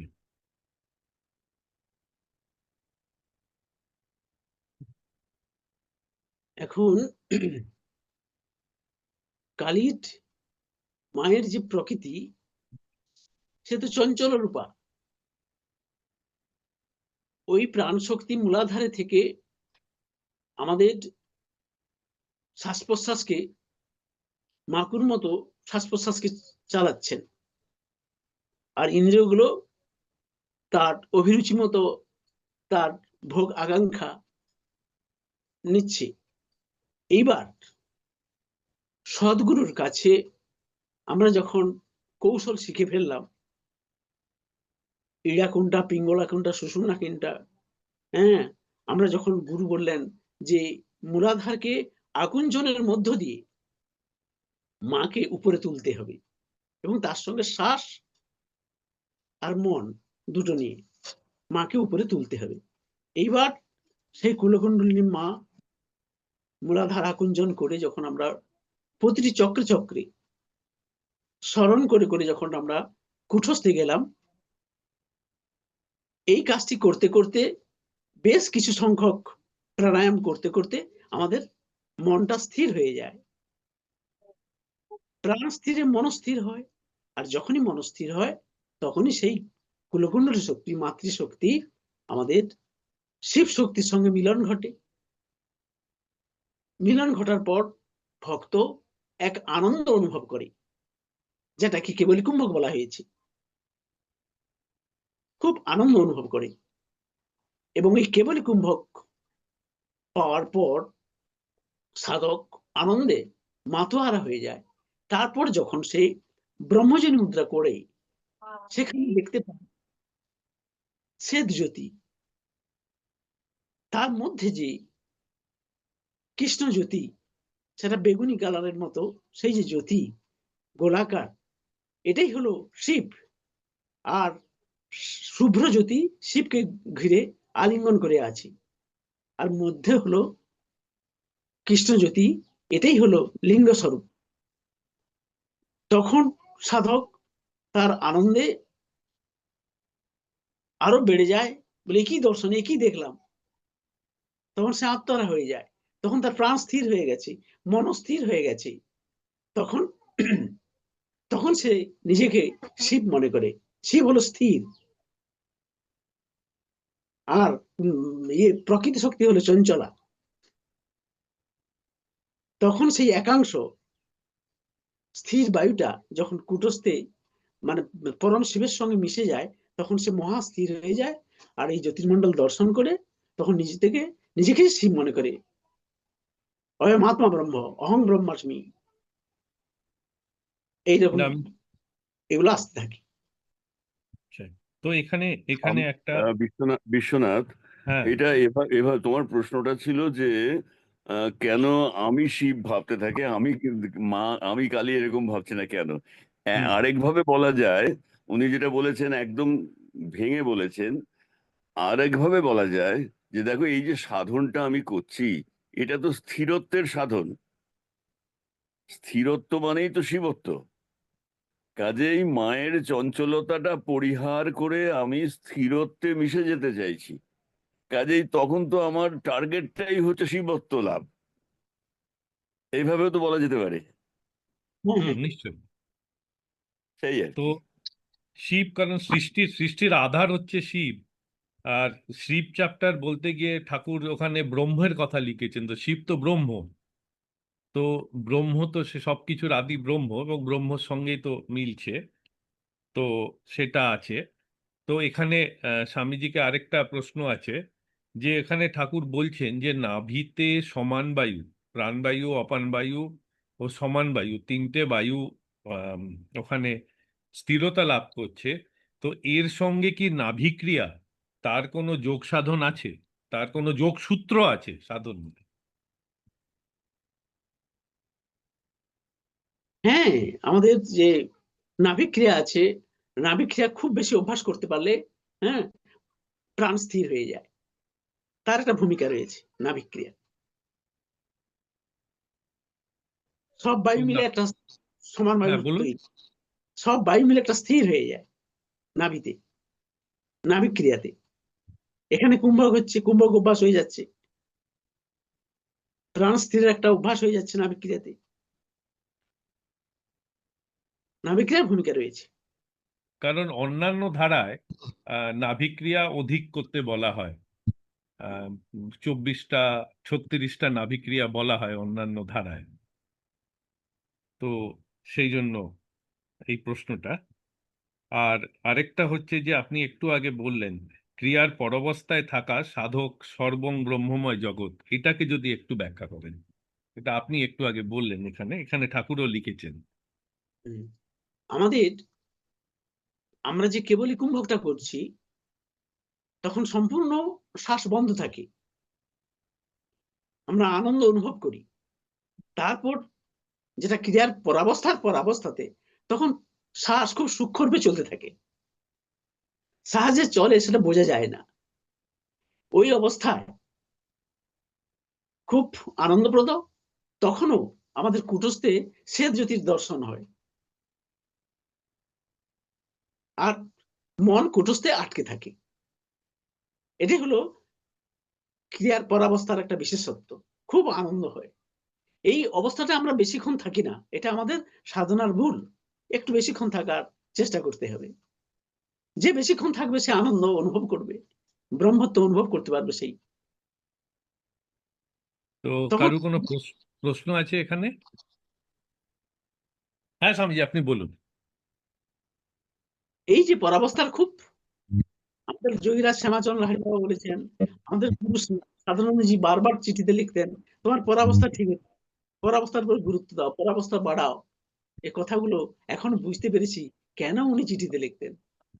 গুরু, তিনি তো সম্পূর্ণ সাক্ষাৎ শিব স্বরূপ, তিনি বারবার ভক্তকে লিখতেন যে তোমার পরাবস্থায় থাকা হচ্ছে না। আমাদের দোষ, আমরা পরাবস্থায় বেশি থাকছি না। প্রত্যেক ক্রিয়াবানকে পরাবস্থার প্রতি গুরুত্ব দিতে হবে। তো তো ঠাকুরের এই যে লেখাটি আছে এই এই ম্যাগাজিনে, এবং আপনি যেটা বললেন সেটাই ঠাকুর লিখেছেন। আমি একটু পড়ছি। পূজ্যপাত যোগীবর শ্রীমৎ শ্যামাচরণ লাহিড়ী মহাশয় বলিয়াছেন, ক্রিয়ার পরাবস্থায় পরম ব্রহ্মপদ, ক্রিয়ার পরাবস্থায় আত্মার প্রাণ আটকাইয়া থাকে, ইয়াই নিবোধস্বরূপ সমাধি অবস্থা। ক্রিয়া করিয়া ক্রিয়ার পরাবস্থার যে চৈতন্য, সেই চৈতন্যে স্থির হইয়া থাকিতে পারিলেই সর্বং ব্রহ্মময় জগৎ হয়। এইরূপ যাহার হয়, সে সকল সময় ক্রিয়ার পরাবস্থায় থাকে, অর্থাৎ অনন্ত ব্রহ্মে থাকে। তো এটা তো, কল্যাণদা এই বিষয়ে আপনি কিছু বলবেন, এবং কারুর যদি কোনো প্রশ্ন থাকে এইখানে, তো এই চ্যাপ্টারে এই এই এই টপিকে, অর্ধনারীশ্বর এবং এটাতে, তখন আমরা সেই প্রশ্ন নেব। তো কল্যাণদা। ওই এটা আমি যেটুকু বুঝেছি, যে যখন সাধক এই পূর্ণ অবস্থাটায় চলে আসেন, তখন আমাকে যদি কেউ এখন পৃথিবীর সম্রাট করে দেয়, তো আমি সবাইকে সবকিছু দিয়ে ফেলবো, করে ফেলবো, মানে তখন আমার আত্মপর কোনো কোনো রকম বিভাজনই থাকবে না। সাধক ক্রিয়ার পরাবস্থায় যে জায়গাটায় থাকেন, প্রাণের মানুষ আছে প্রাণে, তাই হেরি তাই সকল জনে, রবীন্দ্রনাথের একটা বিখ্যাত গান আছে। ঠিক সেইটাই হচ্ছে তখন। তার প্রাণের ভেতরে তো তিনি এসে গেছেন সেই ব্রহ্মবস্তু। তখন সবকিছু আনন্দময়, সবকিছু একেবারে মানে আনন্দের অভিব্যক্তিতে পরিপূর্ণ। তখন যেদিকে যাহা যাহা নেত্র পড়ে তাহা তাহা কৃষ্ণ স্ফুরে, সবই তো ব্রহ্মময়। তখন আর তুচ্ছতা কোনো রকম থাকে না, তখন সারা পৃথিবীর সবই আলোয় আলো। কাজেই ওই সময়ের সাধক যারা পরাবস্থায় গুরু কৃপায় পরাবস্থায় যতক্ষণ বিচরণ করতে পারছেন, তার ফলে তাদের পরম বস্তু লাভ হচ্ছে। তাহলে তো তাদের কাছে তো বিশ্বের কোনো কিছুই কিছু নয়, সবকিছু একমাত্র তিনিই সব। এর সবকিছু সবই ব্রহ্মময়, সবই গুরুর কৃপাধন্য। তার দৃষ্টিভঙ্গিটাই পাল্টে যায়, তার জীবনটাই পাল্টে যায়। তো এটা তো এই আর কি, আমার মনে হচ্ছে এই। মানে তো কারো কোনো প্রশ্ন? পরাবস্থাটা তার মানে এক্স্যাক্টলি কি হচ্ছে? পরাবস্থাটা হচ্ছে একটা স্টেট অফ মাইন্ড, তাই তো? মানে একটা ক্রিয়া করার পরে যে একটা বটেই, বটেই একটা যে পরের অবস্থা, পরের অবস্থা। তো হুম, এর আগে তো যোনি মুদ্রায় দর্শন হলো, তারপরে সেই দর্শনের রেশটা আমাকে আমি মানে সচ্চিদানন্দ সাগরে ভাষা, যে কথাটা লাইরি বাবা অন্য জায়গায় বলেছেন, তো সে তো তখন সাধক, তো তখন সচ্চিদানন্দ সাগরে ভাসছে। কাজে আলোর বন্যায়, আলোর তরঙ্গের চারপাশে অভিভূত হয়ে আছে সে। তো পরাবস্থা হচ্ছে সেই অবস্থা, এবং সেই অবস্থাটাকে অনার সম্মান দিতে হয়, সেই অবস্থাটাকে ধরে রাখতে হয়। যতক্ষণ এই অবস্থাটা থাকবে ততক্ষণ এটাকে সেই চট করে আসন ঠাকুর যে ওই যে কৃষ্ণানন্দজি যেটা বললেন যে পরাবস্থায় বেশিক্ষণ থাকতে বলছেন কেন, না ওই অবস্থাটাকে অনাদর করতে নেই, ওই অবস্থাটাকে ধরে রাখতে হয় যতক্ষণ সম্ভব। তারপরে সংসার তো আছেই, সেটাই পরাবস্থার পরাবস্থায় থাকিয়া সংসার করো, এইভাবে যে বলছেন, তো সেটা তাই। মানে কাজে যতক্ষণ, ততক্ষণ কি আসনে বসে থাকতে হবে, মানে ওইটাকে লিঙ্গার করার জন্য? হ্যাঁ, আচ্ছা। যতক্ষণ সম্ভব। এবং ওইরকমও পড়েছি, যতক্ষণ ক্রিয়া করবে ততক্ষণ পরাবস্থায় থাকবে বা তার বেশি সময় থাকবে। এবং এর উল্টোটা করলে আবার সমস্যাও আছে। আমাদের যে গুরু ভাই, ওই ইয়ে বিশ্বনাথ, ওর ছেলেটার নাম কি গো? ও বিশ্বনাথ, ওই আহ, যে যে কল্যাণদার ছেলেটা ওই যে নামটা আমাদের ইম্পর্টেন্ট নয় তো অনির্বাণ, কল্যাণদা, অনির্বাণ। কল্যাণদার নামটা না না ইম্পর্টেন্ট অনেক নয়, কারণ এটা আচ্ছা পডকাস্ট ঠিক আছে যাচ্ছে নাম, তো। আপনি গুরুভাই করেই বলুন। ঠিক আছে সেই গুরু ভাই। হ্যাঁ ঠিক আছে, ভালো বলেছো। গুরু ভাই একদিন কমপ্লেন করলো যে এরকম তার একটা হেডেক হয়, বলে সকালবেলা যেই অফিসে যায় একটা হেডেক চলতে থাকে বেশ কিছুক্ষণ, তারপরে যায় ওটা। তো ঠাকুরকে বলছে, ঠাকুর ক্রিয়া করার পরে হেডেক হচ্ছে, এটা কেন? ঠাকুর কিছুক্ষণ চুপ করে থেকে বললেন, তুমি পরাবস্থায় বেশিক্ষণ থাকছো না তাই। সত্যি তাই। ওই ক্রিয়া করেই দৌড়লো অফিসে যাবে। তারপরে ঠাকুর ওকে বললেন, তুই আরো আগে উঠবি, যতক্ষণ ক্রিয়া করবি ততক্ষণ পরাবস্থায় থাকবি। তার তো হেডেক হলো না। কাজেই ওইটাকে ব্রেক করে, ওই যে আনন্দময় অবস্থা ওটাকে ব্রেক করে চাকরির জন্য দৌড়নো, সেটা কিন্তু আবার ক্ষতিও করছে, সমস্যাও করছে। ওই আনন্দটাকে ডিউ অন, ওই অবস্থাটাকে ডিউ অনার দিতে হবে। কাজেই তা না হলে কিন্তু সাধনার পরিপূর্ণ ফলপ্রাপ্তি পিছিয়ে যাবে। হ্যাঁ, তো এখানে যেটা বলার আছে, আহ লাহিড়ী মহাশয় পরাবস্থাকে দুভাবে ব্যাখ্যা করেছেন এবং এটা আমরা পঞ্চানন বাবার লেখার থেকে পাই। পরাবস্থার দুটি দুটি দুটি ডেফিনেশন আছে। একটা ডেফিনেশন যেটা আমরা এইমাত্র আলোচনা করলাম, যেটা হচ্ছে আমরা ক্রিয়া করলাম এবং তার পরের অবস্থা। তো এটা হচ্ছে একটা, যে আমরা ক্রিয়া করলাম এবং ক্রিয়ার পরে যে ক্রিয়ার যে ভাব এলো বা ক্রিয়ার যে স্থির ভাবটা এলো, সেটা সেটা হচ্ছে পরাবস্থা। উনি আরেকটা পরাবস্থার কথা লাহিড়ী মহাশয় বলতেন, সেটা হচ্ছে ক্রিয়ার পরের অবস্থা। তার মানে হচ্ছে ক্রিয়াতে যখন সেই সাধনা বা সেই স্থিতি লাভ করবে, যখন আমার সমাধি স্থিতি হয়ে যাবে, তখন কিন্তু ক্রিয়ার একটা স্টেজ পার হবে। তারও একটা পরের অবস্থা আছে, সেটাকেও লাহিড়ী মহাশয় পরাবস্থা বলতেন। এবং অনেক সময় সেটা পরাবস্থা পরাবস্থা বলতেন বা বিভিন্ন ভাষায় বলতেন। তো তো পরাবস্থাকে লাহিড়ী মহাশয় যেটা পঞ্চান্ন বাবা দিয়ে গেছেন দুভাবে ব্যাখ্যা করেছেন। একটা হচ্ছে আমার সাধনা করার সময়, যেটাকে আমি যদি বলি শর্ট টার্ম, যে সাধনা করলাম তারপরে। আরেকটা যেটা বলি আমরা লং টার্ম, মানে সেই সাধনায় সেই স্থিতিটা আমি সাধন পদে সেই স্থিতিটা পেলাম যখন আমার ব্রাহ্মী স্থিতি লাভ হলো, তারপরের অবস্থা সে বিচরণ করছে। এরকম ঠাকুর বিচরণ করতেন, কথা বলতেন, সবকিছু করতেন, কিন্তু অনেক সময় অনেকে বলে যে ঠাকুর একটা অন্য জগতে আছে। তো সেইটাকেও আহ লাহিড়ী মহাশয় পরাবস্থা ব্যাখ্যা করেছেন। তো আর কারো কোনো প্রশ্ন আছে এখানে? আমি একটা প্রশ্ন করব। হুম, হ্যাঁ করো করো, উত্তরের জন্য ওয়েট করো না। স্যার, আপনিও আছেন এখানে। আমি একটা প্র্যাকটিক্যাল সমস্যার কথা যেটা বলছি যে Be careful with the chair and fall down. একটু ব্যাকগ্রাউন্ড মিউজিক যার যার আছে একটু Keeping মিউটটা your অফ seat. করে দিন, ব্যাকগ্রাউন্ড নয়েজ আসছে। হ্যাঁ হ্যাঁ কাবিল বলো। বলছি আমরা একটা তো হ্যালো হ্যাঁ, বলো। বলছি আমরা যখন একটা নির্দিষ্ট সংখ্যায় ক্রিয়া করি, তো সেইটা করতে গিয়ে দেখা যায় যে একটা বেশ অনেকটা সময় চলে যাচ্ছে। তো মানে এরকম হয় যে আহ, ক্রিয়া করতে করতে যে স্থির ভাবটা আসে সেটা কিছুক্ষণ রইলো, কিন্তু আমাদের মানে ভেতরে অবচেতনে চলে যে ওই একটা সংখ্যা আমাকে পূর্ণ করতে হবে, যেহেতু আমি রোজ ওই সংখ্যাটা করি। তো তখন মানে ওই স্থির ভাবটা ভেঙেই আমি ধরুন ওটা করতে যাচ্ছি, এবার করতে গিয়ে দেখা গেল যে আমার যে টাইম স্প্যানটা সেইটা প্রায় চলে আসছে, এবং সেই ক্ষেত্রে পরাবস্থাটায় আর বেশিক্ষণ থাকা হচ্ছে না। তো এই সমস্যাটা আমি জানি না অনেকেরই হয়তো হয়, আমার তো হয় এটা। তো এটা থেকে তাহলে কি আমরা যখন স্থির ভাব আসবে তখন কি আর ওই সংখ্যার দিকে তাকাবো না, যতক্ষণ থাকবে ততক্ষণই থাকবো, তাতে যদি সংখ্যা পূর্ণ না হয় তাহলেও চলবে কি? এইটাই জানতে চাইছি। তো আমি এই প্রশ্নটা প্রথমে স্বামীজিকে করব, উনি তো গুরু, এবং তারপরে আমি কল্যাণদাকেও বলবো বিষয় বলতে, যে এখানে এর উত্তরটা কি। কারণ যেহেতু স্বামীজি আছেন, তো প্রথমে আমি স্বামীজিকে এই প্রশ্নটা ব্যাখ্যা এবং উত্তর দিতে বলবো। এখন আমাদের লক্ষ্য হলো স্থির অবস্থায় আসা। তাই যে সংখ্যায় ক্রিয়া করি না কেন, ক্রিয়া করতে করতে যদি প্রাণ আটকে যায়, স্থির অবস্থা এসে যায়, তাকে কখনো ভাঙতে নেই। আমার লক্ষ্য স্থির অবস্থায় আসা, আমার লক্ষ্য সংখ্যা গোনা নয়। এ হলো সাংখ্য। স্থির মানে জ্ঞান, সাংখ্য মানে জ্ঞান। যখন আমার স্থির অবস্থায় এসে যাচ্ছে, তাকে আমি ভাঙবো কেন?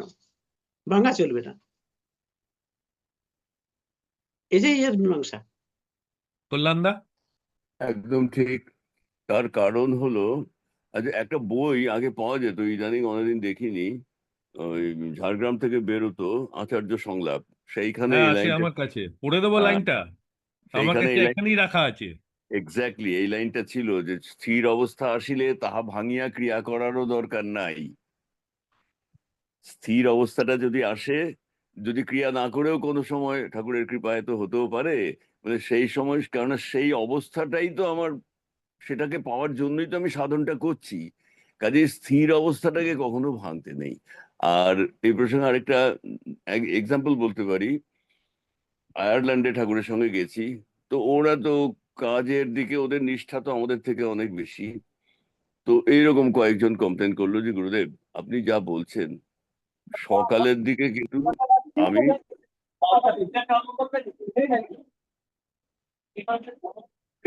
যার ব্যাকগ্রাউন্ডে কথা হচ্ছে একটু মিউট করে দিন না কাইন্ডলি। তখন হ্যাঁ কল্যাণদা। ঠাকুর তাদের সমাধান দিতেন যে আচ্ছা ঠিক আছে, তুমি সকালে কতক্ষণ সময় দিতে পারো? ও বলে 8 ঘন্টায় বেশি হবে না। আচ্ছা আর বিকেলে? বলে বিকেলে যতক্ষণ খুশি। ঠিক আছে, তাহলে আমি কাজ করো, সকালবেলা জাস্ট বুড়ি ছুঁয়ে যাও, ওই হংস শীতলী করে যত একটু সময় রইলে করে চলে যাও। বাদ বাকিগুলো কমপ্লিট করার দায়িত্ব কিন্তু বিকেল বেলা। তুমি বিকেলে যখন অফিস থেকে আসছো, টিফিন টিফিন করে মানে একটু ফ্রেশ হয়ে নিচ্ছ, এবার করো। এইবারে তুমি 2 ঘন্টা 3 ঘন্টা সুকন্যা তুমি ম্যাডাম, যতক্ষণ আপনার পারো। আপনার তো মিউট আসছে, মিউট করে দিন, ব্যাকগ্রাউন্ড আসছে আপনার জায়গার থেকে। হ্যাঁ কল্যাণদা। তো তখন ঠাকুর এটা বলতেন, বলে এরকম আর কি গাইডেন্স, সকলে তো জিজ্ঞেস করতো আমি কি করবো না করবো। তো সেখানে এটাই বলতেন যে ঠিক আছে, তোমাকে চাকরি করতে হবে, অফিস কাছারি আছে, আচ্ছা ঠিক আছে, সকালবেলা জাস্ট নামকা বাস্তে করে অভ্যেসটা রাখলে, রেখে তুমি বেরিয়ে পড়লে, বিকেল বেলায় পরিপূর্ণ ফ্রি টাইম আছে, ঠিক আছে, তুমি বিকেল বেলায় করো। ওইখানে সকালের যেটুকু করতে পারোনি সেই ডেফিসিয়েন্সিটাকেও পূরণ করো, করে আরো যতক্ষণ পারো করো, কিন্তু কমপ্লিটনেসটা দরকার। তো কাজে এরকম যাদের কাবেরীর এখন একটা চাকরির যা ব্যাপার আছে, ওর সময় নিয়ে সকালবেলা ওরও সেই সমস্যা, আমি বুঝতে পারছি। ঠিক আছে, সকালের সময়টা তাহলে টার্গেটের ব্যাপারটা তুই মাথায় রাখবি, বিকেলের দিকে ওটাকে কমপ্লিট করে বাকিটা কর। তা কিন্তু আহ, মানে স্থির অবস্থাটাকে মর্যাদা দিতে হবে, কেননা ওইটা পাওয়ার জন্যই তো এত কাণ্ড করা, টানা ফেলা, এত কিছু, সব তো ওই জন্যই। কাজে ওটাকে ভাঙতে নেই। মানে হুম। আমি বলতে চাইছি যে সেই ক্ষেত্রে যদি আমাদের ব্রেক হয়ে যায়, মানে এরকম হয় না, আমরা এই ধরুন 36টা প্রাণায়াম করলাম, তারপরে যোনি মুদ্রা করলাম, আবার 3টে করে যোনি মুদ্রা করলাম, কিন্তু দেখা গেল যে 12টা বা 15টা করার পরেই স্থির অবস্থাটা এসে গেল, তাহলে আমি ওরমই চুপচাপ থাকবো তো যতক্ষণ থাকা যায়? আরে তাতে কোনো হ্যাঁ, ওটাকে তো সম্মান দিতে হবে রে। এই তার মানে ঠাকুর তাড়াতাড়ি এসে পড়েছেন আর কি, তাকে তো তখন আদর যত্ন করতে হবে। মানে তাতে তো যদি বাকি ক্রিয়াগুলো নাও হয় তাহলে কোনো আর সে সমস্যা পরে নেই? করবি, কোনো না, সমস্যা নেই, কোনো তো সমস্যা নেই, সেগুলো পরে করবি, পরে তো করবি। এখানে এখানে ঠিক এই প্রশ্নটাই পত্রাবলীতে একটা প্রশ্ন আছে এখন যেটা করলো, ঠিক হুম, সেই প্রশ্নটাই পত্রাবলীতে একটি প্রশ্ন আছে। লাহিড়ী মহাশয়কে লিখছে যে করতে করতে আমি পূর্ণ সংখ্যক করতে পারি না, তার আগেই আমার ভাব এসে যায়, স্থির অবস্থা এসে যায় এবং আমি ক্রিয়াটা করতে পারি না। তো লাহিড়ী মহাশয় তার উত্তরে লিখছেন যে যতখানি যেই মুহূর্তে ভাব অবস্থা এসে যাবে তখনই তোমাকে আর ক্রিয়া করিবার দরকার নেই, সেই অবস্থায় থাকো। তো এটা হুম, তো পত্রাবলীতে লাহিড়ী মহাশয় আহ বলে গেছেন। দেওয়াই যাচ্ছে, উত্তর দেওয়াই যাচ্ছে। আর আর কৃষ্ণানন্দজির সঙ্গে আমার কথা হচ্ছিল কিছুদিন আগে ঠিক এইটা নিয়েই। উনি এখানে বলে মানে কোনোভাবে আসেননি, উনি একটা কথা বারবার উনি বলতেন যে ক্রিয়া করতে করতে যদি ভাব এসে যায় তাহলে সেভাবেই উনি বলে সেভাবেই থাকো। ভাবটা যদি কেটে যায় তাহলে তোমার কাছে যদি সময় থাকে তাহলে তুমি আবার ওখান থেকে আবার শুরু করতে পারো। তো এটা তো ক্রিয়া বিভিন্ন লিটারেচারে বিভিন্ন ইসে তো আছেই, এবং এটা তো শুধু একজনের প্রশ্ন বা প্রবলেম নয়, এটা উম, অনেক ক্রিয়াবান এবং খুব সম্ভবত যদি বলি মানে যারা ক্রিয়া করে তাদের মোটামুটি সবারই এই এই এই এই স্থিতি এবং এই প্রবলেম দিয়ে পার হতে হয়েছে। তো আচ্ছা, এটা এখানে খুব যে কমন প্রাণায়াম প্রবলেম। করতে করতে যদি ভাব এসে যায়, তখন কি যোনি মুদ্রা করে ওই ভাবে থাকতে হবে, না যোনি মুদ্রাটাও ডেফার করতে হবে? তো স্বামীজি, হ্যাঁ,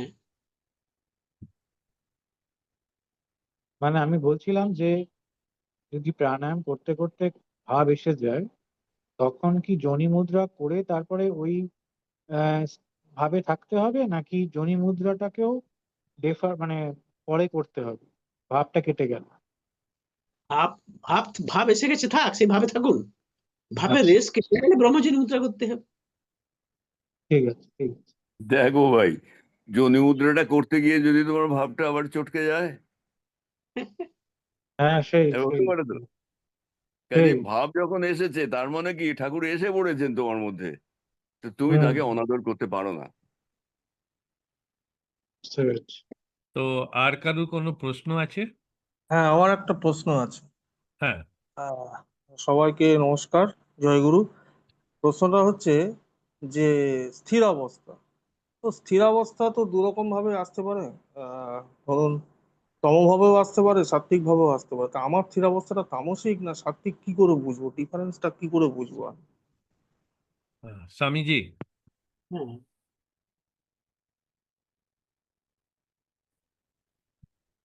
এখন স্বামীজি এর স্থির উত্তরটা যদি আপনি দেন।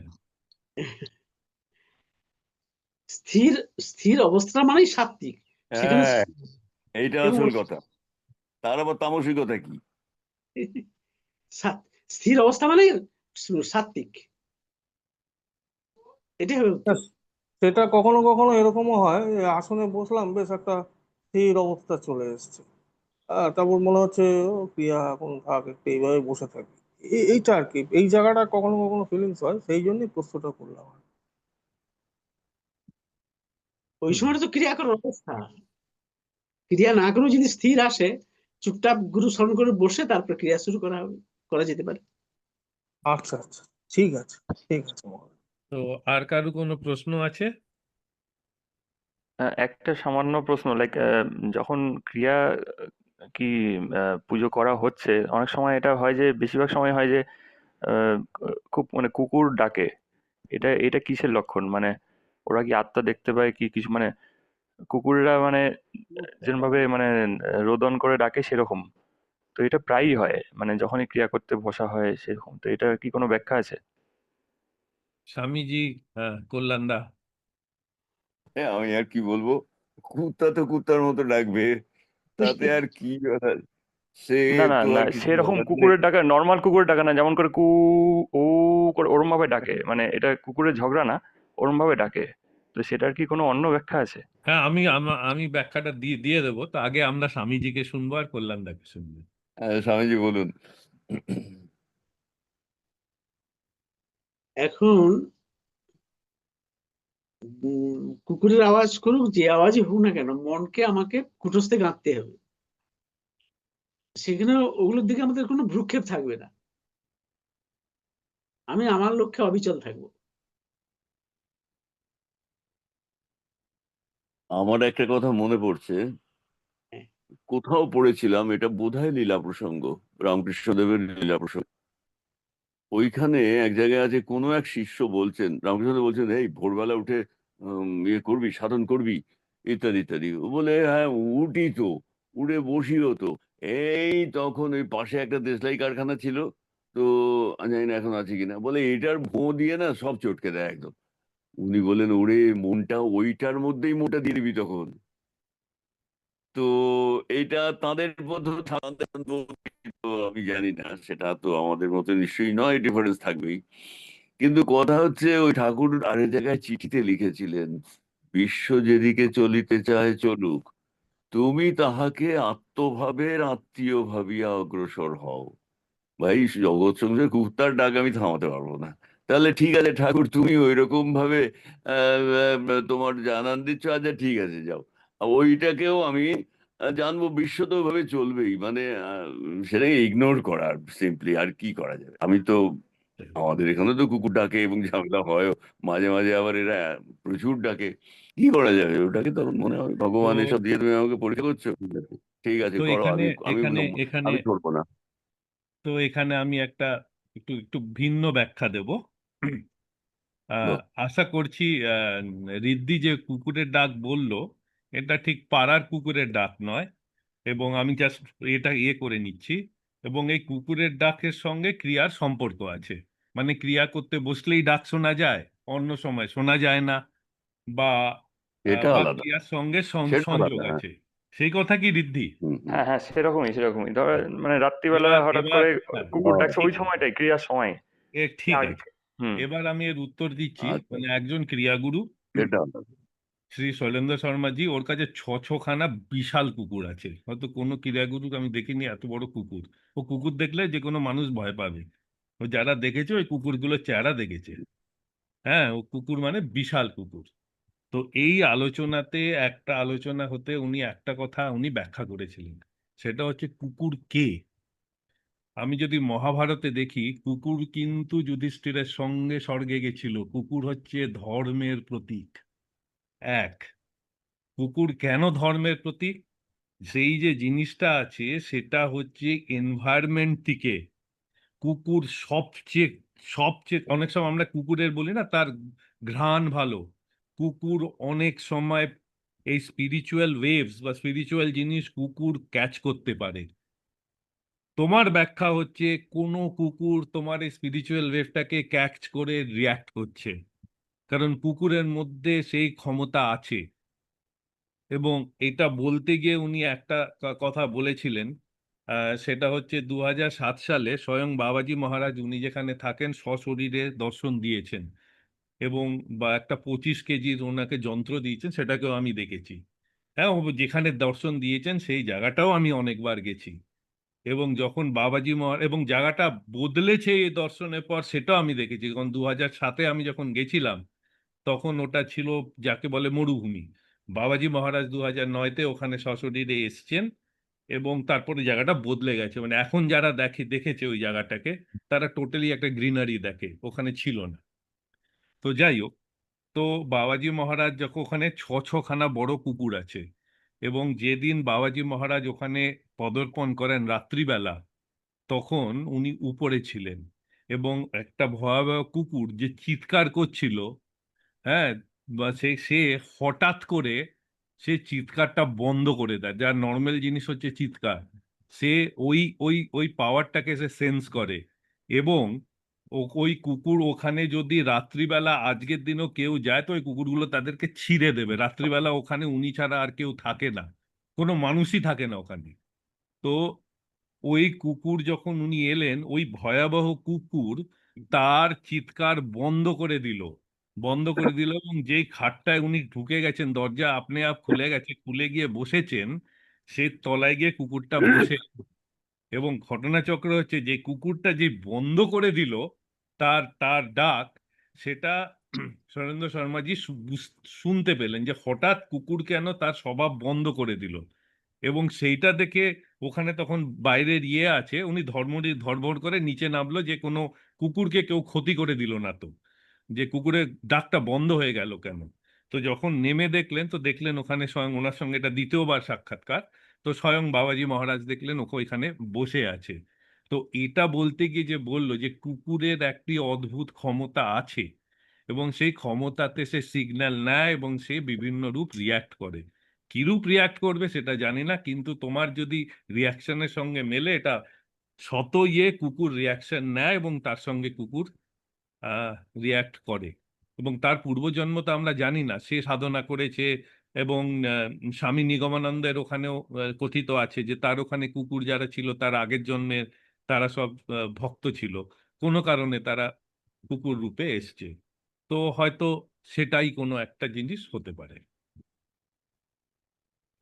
খুব ভালো লাগলো। হ্যাঁ, এরকমই মনে হচ্ছিল আমার।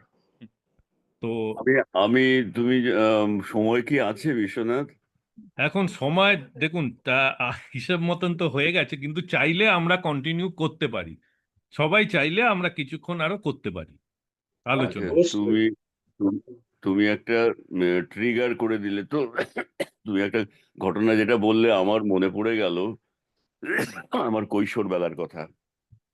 এখানে উপস্থিত আছে দেখলাম নিলয় ভট্টাচার্য, তার বাবা গিরীন্দ্রশেখর ভট্টাচার্য, তিনি একজন সিদ্ধতান্ত্রিক ছিলেন, নিগমানন্দ সরস্বতীর ওই লাইনে।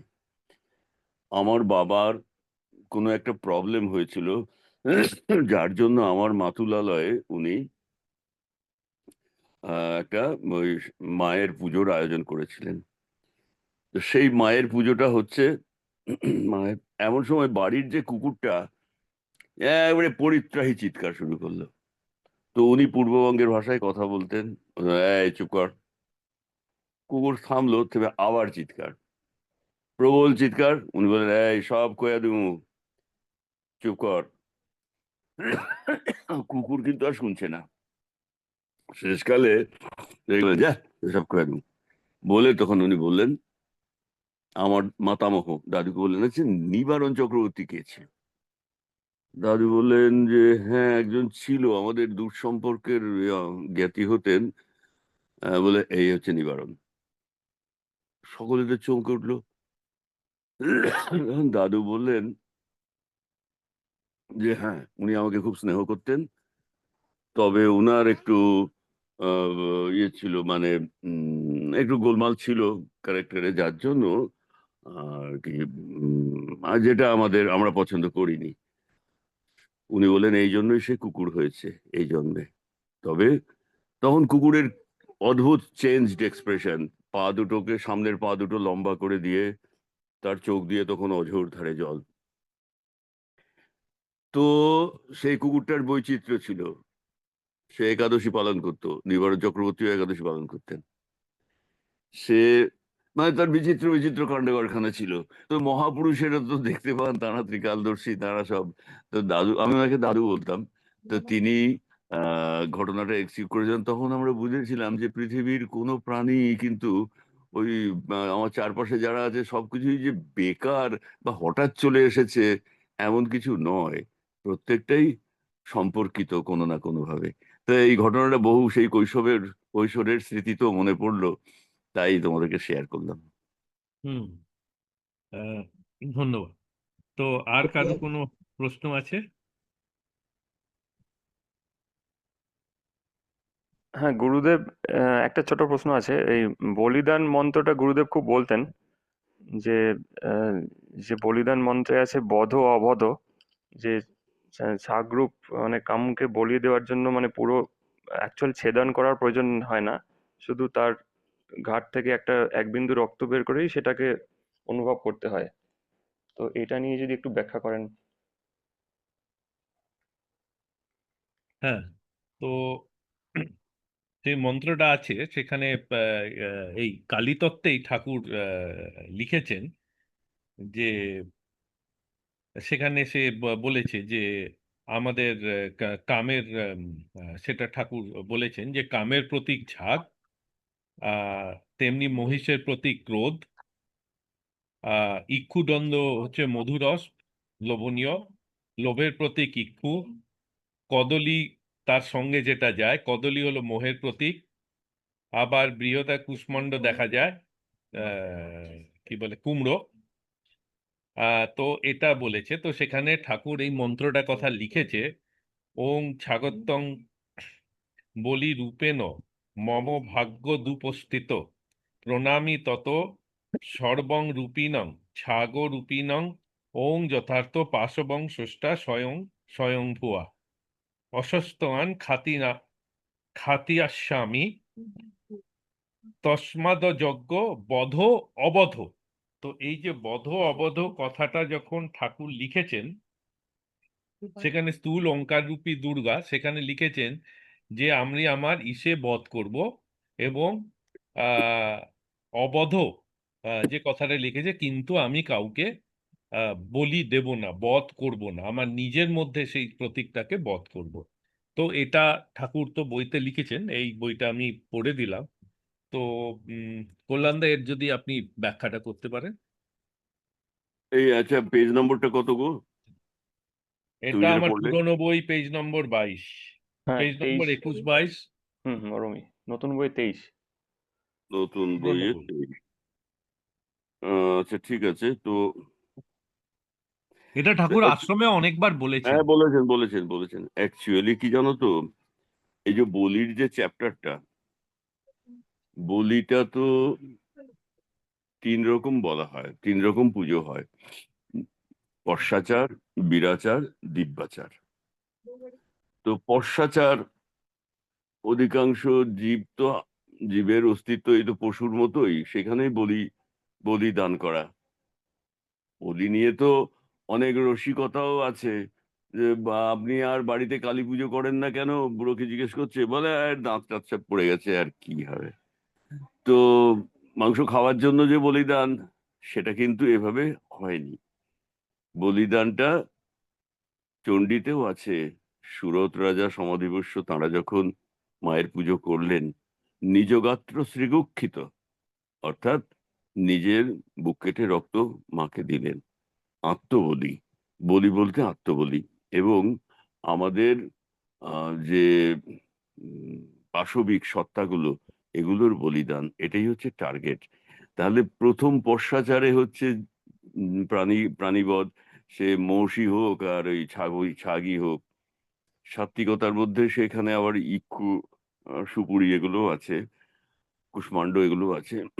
আর বীরাচার, যারা যারা এই তন্ত্র সাধনায় আর একটু অগ্রসর, তারা বীরাচারী সাধক, বীর এই অর্থে। তারা কিন্তু নিজ গাত্র শ্রীগুক্ষিত, নিজের বুক কেটে। আমি দেখেছি, এই যে আমি দাদু যাকে বলতাম, গিরীন্দ্র কুমার ভট্টাচার্য, আমার বাবার তন্ত্রগুরু যিনি ছিলেন, নিজের বুক কেটে রক্ত দিতেন। আমার বাবাকেও দেখেছি করতে এটা।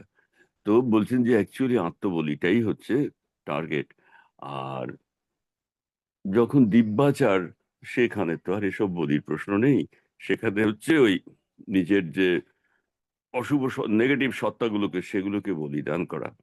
তো বলিটা এইভাবে সাধক, এইগুলো নিয়ে না খুব সুন্দর কথাগুলো কিছু বলা আছে মহানির্বাণ তন্ত্রে। যেটা ঠাকুর সাধন রহস্যে উল্লেখ করেছেন যে গোভজনে মহাপুণ্য ইত্যাদি ইত্যাদি, মানে প্রত্যেকটা শব্দের যে গভীরতর অন্যরকম ব্যাখ্যাও হতে পারে, সেগুলোই মহানয়ন তন্ত্রের ওই জায়গা থেকে অনেক জায়গায় নেওয়া হয়েছে। তো আমি তো ভাই বলি জিনিসটাকে এভাবেই শুনে এসেছি, পড়ে এসেছি। আর ঠাকুর যে ওই বধ অবধ এগুলো নিয়ে যা বলতেন, এর বেশি আমার আর কিছু ইয়ে নেই, বক্তব্য নেই। আমি এটা এইভাবে দেখেছি এই পর্যন্ত। তো আর কারো কোনো প্রশ্ন আছে?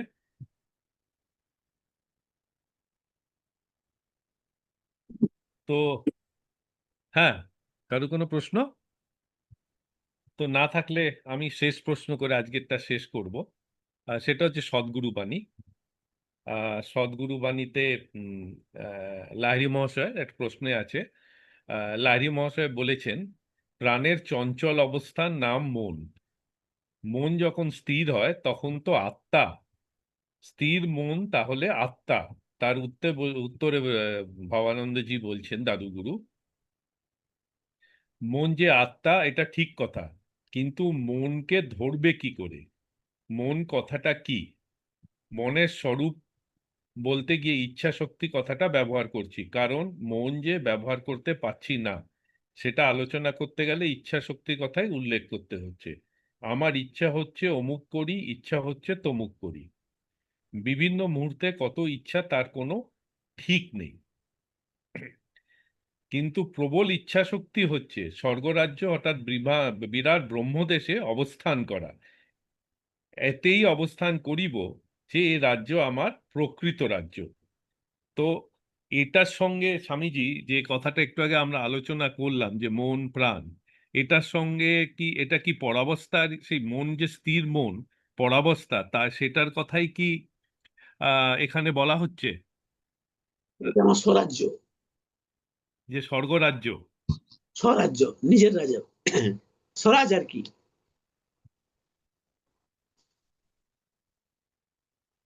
আচ্ছা, তো হ্যাঁ, স্বর্গরাজ্য নিজের রাজ্য। হ্যাঁ,